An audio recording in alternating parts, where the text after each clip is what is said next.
porque la educación es el camino hacia la paz. Nosotros vamos donde están las historias, buscando la verdad de maestros que hacen grande Colombia. Y todos sus protagonistas tienen su espacio en Encuentro. A todos los maestros del país, muy buenos días. Bienvenidos a una nueva emisión del programa institucional de FECODE. Hoy nuevamente desde casa, porque el magisterio colombiano lo cuida a usted y a toda su familia. Soy Carolina Ávila y a continuación los titulares de nuestro encuentro de hoy. El aumento de la deserción escolar podría ser una de las repercusiones de la crisis sanitaria por el coronavirus. Centrales obreras rechazan propuesta de empresarios de reducir el salario de los trabajadores como parte de las acciones para mantener el empleo y el pago de nóminas. La Corporación Transparencia por Colombia compartió 5 recomendaciones para hacerle frente a la corrupción durante la contingencia por el coronavirus. Y frente a las repercusiones que el coronavirus ha traído a diferentes sectores, docentes de varias regiones del país han manifestado su preocupación frente al aumento de la deserción escolar, sobre todo en las zonas rurales, donde los estudiantes se les dificulta la educación virtual. La deserción escolar es una problemática que el país ha enfrentado durante décadas debido al conflicto armado y la situación de pobreza en la que viven muchos niños y niñas en el territorio nacional. Tras esta otra problemática que vive la educación, los docentes ven con preocupación que los niños y jóvenes en situación de mayor vulnerabilidad interrumpan sus procesos de aprendizaje a causa de la crisis por el coronavirus.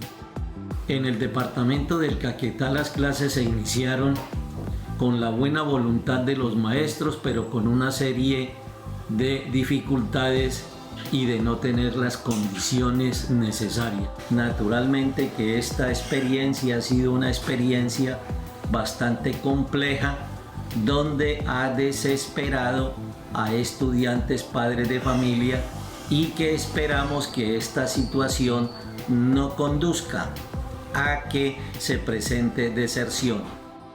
La baja cobertura en Internet, principalmente en las zonas rurales, la falta de tecnología, el retraso en las ayudas alimentarias y los auxilios económicos a las familias para facilitar el aprendizaje de los niños y jóvenes desde casa son los principales problemas que están llevando a que los estudiantes deserten de las instituciones educativas del país.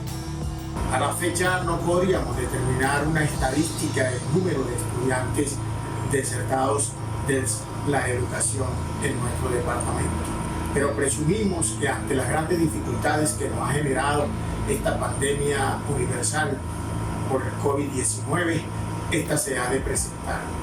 Tenemos dificultades para poder hacer llegar la ración alimentaria en casa a nuestros niños, niñas y adolescentes. Para ayudar a mitigar la deserción escolar durante la pandemia o después de ella, docentes de varias regiones, dentro de sus posibilidades, están ayudando a llevar las guías y el material pedagógico a las casas. Otros contribuyen con recargas de celulares a los estudiantes para que estos puedan enviar y recibir documentos y tareas, además de que algunos les permiten trabajar desde sus computadores. Durante el inicio del año lectivo 2020, la deserción escolar en el departamento del Tolima llegó al 3.9%, indicador que seguramente va a ser mayor durante la época de pandemia en la medida en que el 80% de los territorios no tienen conectividad y va a ser muy difícil, casi imposible, que a todos los estudiantes del sector rural les llegue el material impreso.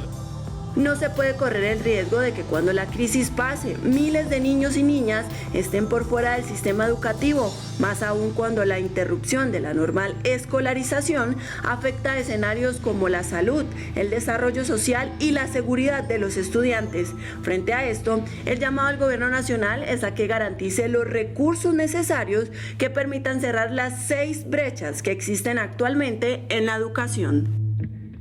Desde hace 134 años, trabajadores de todo el mundo conmemoran el 1 de mayo en las calles. Sin embargo, ayer en Colombia esta fecha reivindicativa estuvo enmarcada con el confinamiento en países de todo el mundo producto del coronavirus.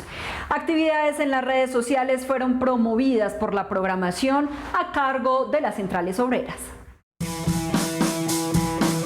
La jornada de huelga iniciada el 1 de mayo de 1886 en Estados Unidos por un grupo de sindicalistas quienes luchaban por la consecución de la jornada laboral de 8 horas es un legado que la sociedad conmemora cada 1 de mayo con manifestaciones en las calles alrededor del mundo, reivindicando con ella los derechos de los trabajadores.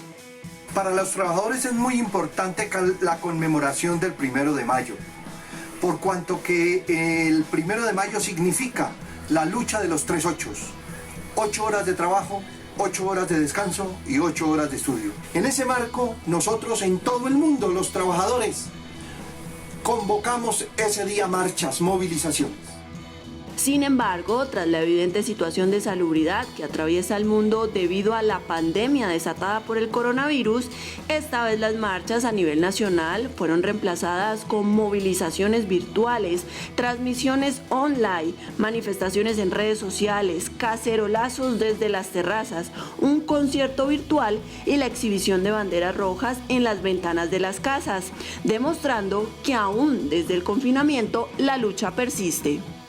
Que mostrarán la inconformidad del pueblo colombiano por la situación de pobreza, de desigualdad, las intenciones de reforma laboral, de reforma pensional y todo aquello con la que veníamos luchando antes de que entráramos en el aislamiento por la pandemia del coronavirus.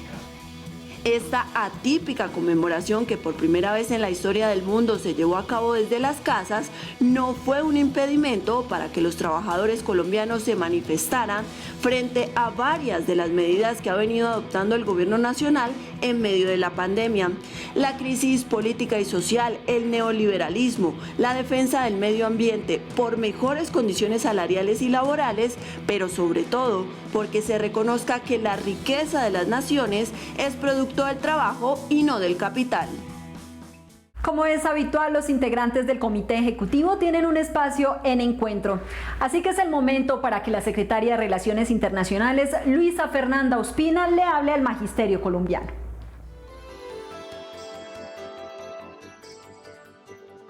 Un cordial saludo para las comunidades educativas y los maestros de Colombia. Esta semana que finaliza, 2 fechas muy importantes para los trabajadores se conmemoraron. El 28 de abril, el Día Internacional de la Salud y Seguridad en el Trabajo. Y conviene en medio de esta pandemia recordar la importancia de prevenir los accidentes de trabajo y las enfermedades laborales. Por eso nos sumamos a las voces de trabajadores que alrededor del mundo rinden un homenaje a quienes han fallecido o resultado lesionados por cuenta de su labor y al reclamo contundente a los gobiernos para que adopten las medidas que corresponden para salvaguardar la vida, la integridad, la salud de los trabajadores y de manera especial de aquellos que hoy están en la primera línea de contingencia del coronavirus. Y el 1 de mayo, que a los trabajadores nos tocó desde las casas y a los maestros particularmente asumiendo las difíciles nuevas condiciones laborales que abruptamente nos ha impuesto el gobierno nacional con justificación de la pandemia.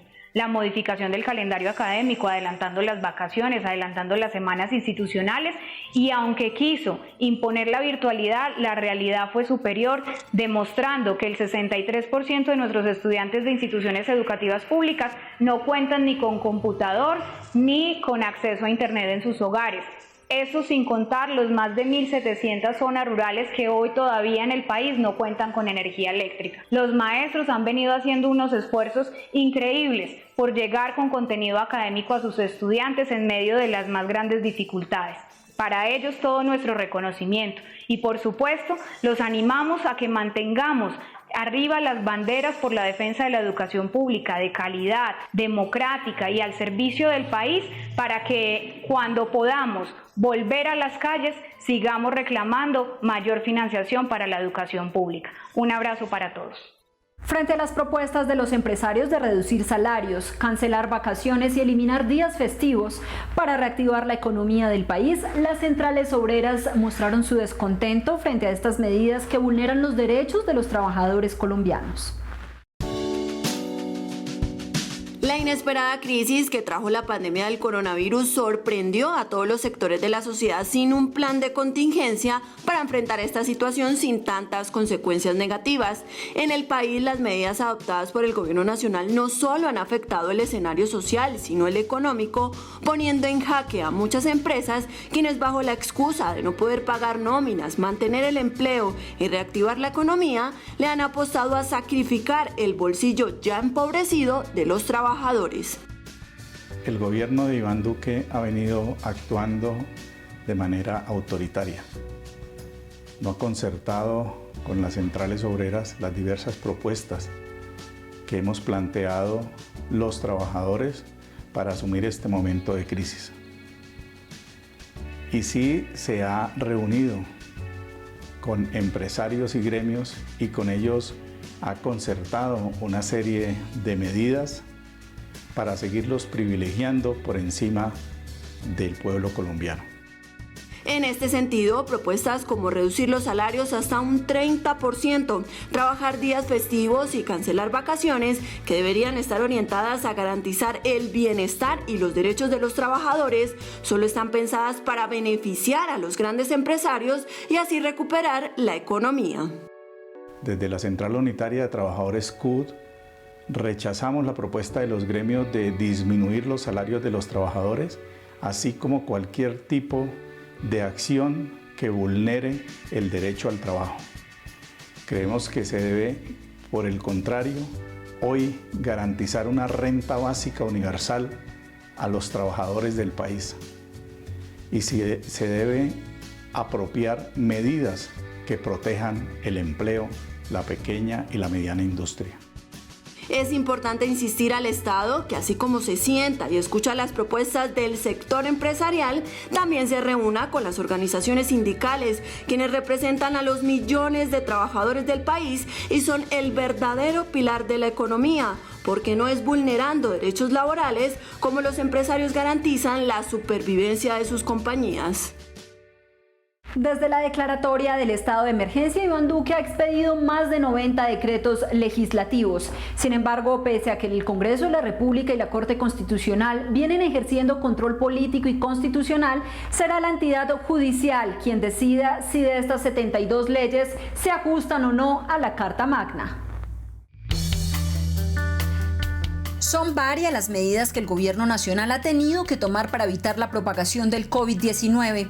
La más urgente ha sido la declaratoria de cuarentena para todo el territorio nacional, que ha imposibilitado a la mayoría de trabajadores colombianos asistir a sus lugares de trabajo, entre ellos a los congresistas. Pero más allá de mirar la manera de cómo esta corporación viene sesionando para hacer control político a los decretos que ha expedido el gobierno, se debe analizar si las medidas adoptadas por Duque se han ajustado a la Constitución Política Nacional, garantizando derechos fundamentales y libertades civiles y económicas. De no ser así, se estaría frente a una violación de la democracia y la vulneración del Estado Social de Derecho.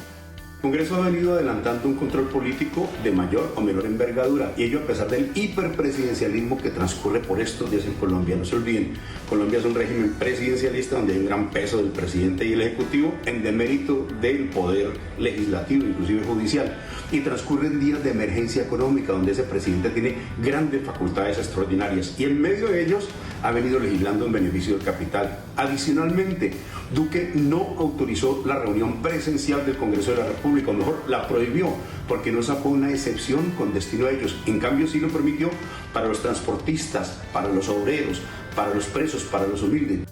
Los más de 90 decretos expedidos por Iván Duque en el marco de la emergencia sanitaria originada por el COVID-19 han generado gran controversia a nivel nacional, puesto que para algunos sectores estos han estado orientados a beneficiar a empresarios y al sistema financiero. Aunque en el Congreso han sido muchos los conceptos y críticas en torno a las medidas adoptadas por el gobierno, es en manos de la Corte Constitucional, en quien está la decisión de precisar si las normas promulgadas por el Ejecutivo van en la vía garantía de preservar la vida, la seguridad alimentaria y la economía de los colombianos.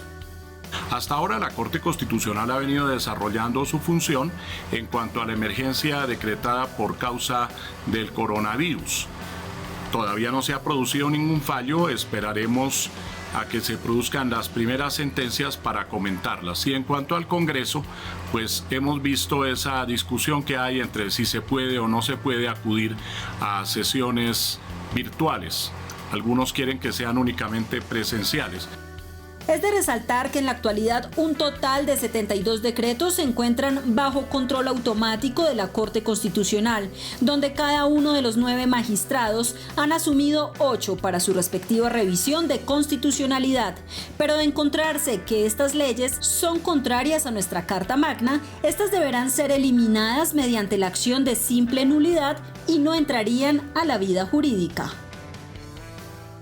Y hacemos otra pausa en Encuentro, esta vez para que la profesora Isabel Olaya Cuero, secretaria de la Organización Educación de la Federación Sindical, socialice temas de interés para los docentes de todo el territorio nacional.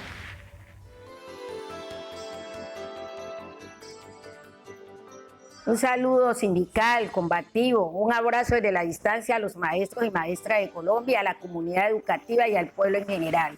Hoy estamos viviendo una incertidumbre, un caos en relación al COVID-19, pero quiero felicitar a los maestros y maestras de Colombia por el compromiso con sus educandos al preparar sus clases para impartir el conocimiento, a pesar de todas las limitaciones existentes, a la falta de recursos del gobierno para la educación virtual. Ahí está el maestro con todas esas limitaciones. Igualmente, rechazar la inversión de 17 billones de pesos que el gobierno nacional está haciendo a la banca. Hoy el pueblo no necesita hacer créditos, no quiere endeudarse. Hoy el pueblo y la familia de nuestros educandos necesitan el dinero para comprar alimentos, necesitan el dinero para pagar los servicios públicos, para suplir sus necesidades básicas. Igualmente, según la CEPAL, Colombia en este año el Producto Interno Bruto cae en un 2.5%, una cifra nunca vista en ninguna crisis. Llamar a todas las organizaciones, a todos los sindicatos de educación, de salud, a las madres comunitarias, a los estudiantes, para que hagamos un gran frente para enfrentarnos a este gobierno. Hoy que estamos conmemorando una vez más un 1 de mayo. La unidad es importante. Maestros y maestras de Colombia, que tengan un feliz fin de semana. Quédate en casa. Debido a los sobrecostos y las irregularidades en los contratos que se vienen presentando en varias alcaldías y gobernaciones del país, la Corporación Transparencia por Colombia compartió 5 recomendaciones que los gobiernos deben considerar para asegurar las adjudicaciones que realicen y además contrarrestar la corrupción y el abuso de poder. La crisis sanitaria producto del COVID-19 es la mayor prioridad que enfrenta el país actualmente y la declaratoria del estado de emergencia como consecuencia de esta pandemia ha facilitado la acción de las autoridades para responder de manera contundente a esta crisis, incluyendo el uso ágil de recursos públicos. Sin embargo, para asegurar que estos se destinen de manera efectiva a garantizar la salud y la vida de los ciudadanos y de las economías locales, la organización Transparencia por Colombia definió 5 recomendaciones para el manejo de los recursos públicos destinados a la atención de la emergencia por el coronavirus. En primer lugar, nos parece que es muy importante mantener una publicidad máxima alrededor de los contratos que se vienen firmando y que estos se puedan divulgar a la ciudadanía a través de la plataforma pública de SECOP. En segundo lugar, también es muy necesario poder tener muchas más luces alrededor de cuáles son los presupuestos que se están utilizando para atender esta emergencia y por lo tanto fortalecer la transparencia presupuestaria de todo este proceso. En tercer lugar, mantener una vigilancia en tiempo real de los órganos de control para que puedan identificarse irregularidades como muchas de las que ya se están investigando en este momento. Y por último, un llamado a la ciudadanía que pueda aportar información que sea útil para alertar, para denunciar presuntos riesgos y hechos de corrupción en esta pandemia. Estas 5 líneas estratégicas con relación al uso de recursos públicos que deben tener en cuenta los gobiernos para asegurar la integridad de las adjudicaciones que realicen han sido ignoradas por alcaldes y gobernadores del orden nacional. Por ello, hoy varios de estos funcionarios se encuentran en el ojo del huracán de la Procuraduría, la Contraloría y la Fiscalía, quienes adelantan investigaciones por irregularidades en la contratación y sobrecostos vinculados a la emergencia. Se han identificado cerca de 53 procesos por cerca de 153.000 millones de pesos, irregularidades que redundan en un presunto daño al patrimonio público. Estas situaciones tienen que ver con la entrega de ayudas humanitarias, con la entrega de equipos de seguridad, con los temas propios para atender la contingencia. Situaciones como eventuales sobrecostos, temas asociados a una pésima identificación de la población vulnerable, temas asociados igualmente a una falta de claridad respecto a los estudios previos, una inobservancia de los principios propios de la contratación pública, lo cual nos genera unas alertas. Estos actos de corrupción en medio de la pandemia que a la fecha tienen al alcalde de Calarcá y al gobernador del Chocó suspendidos y a la alcaldesa del Socorro Santander, al gobernador de Arauca y al alcalde de Guaduas, Cundinamarca, en procesos disciplinarios, corrobora que los recursos del Estado no están llegando a las poblaciones en mayor condición de vulnerabilidad. De ahí la necesidad de que se implementen acciones alrededor de las 5 líneas propuestas desde Transparencia por Colombia para poder contribuir a un uso más eficiente de los recursos y evitar riesgos de corrupción que afecten la atención a la emergencia, más aún cuando la experiencia de América Latina ha evidenciado que lo que realmente compromete la entrega de los bienes necesarios para atender las necesidades de la población es la opacidad y la corrupción. El hacinamiento, la mala cobertura sanitaria, las precarias condiciones de vida y la corrupción, entre otros factores, son algunos de los problemas que viven hace más de 20 años los centros penitenciarios del país. Una crisis humanitaria permanente. En la mayoría de las 138 cárceles de Colombia se violan flagrantemente los derechos humanos. Así lo corrobora un informe del Comité Internacional de la Cruz Roja, quienes aseguran que además del hacinamiento, la corrupción y el desgobierno, el deterioro en los servicios de salud amenaza con empeorar las condiciones en los centros de detención. Casos de maltrato con grilletes y bastones metálicos con goma para golpear a los presos para que no dejen huellas superficiales, sumado a la presencia de residuos fecales en la alimentación que consumen los internos, son algunas de las formas en que se violan los derechos a la vida, la dignidad, la salud y la integridad física de los reclusos en el país y que ameritan la intervención del Estado. En Colombia no existe una política criminal en torno a la prevención de la violencia y el delito. Por lo tanto, estas cárceles se convirtieron en violaciones permanentes y sistemáticas de los derechos humanos. Ya la Corte Constitucional, a través del fallo 153 del 98, habló del estado de cosas inconstitucionales en las cárceles colombianas. Pero además es importante también decir que el Código Penitenciario, la Ley 65 del 93, plantea que uno de los objetivos es respetar la dignidad de los internos y además la resocialización es el elemento esencial.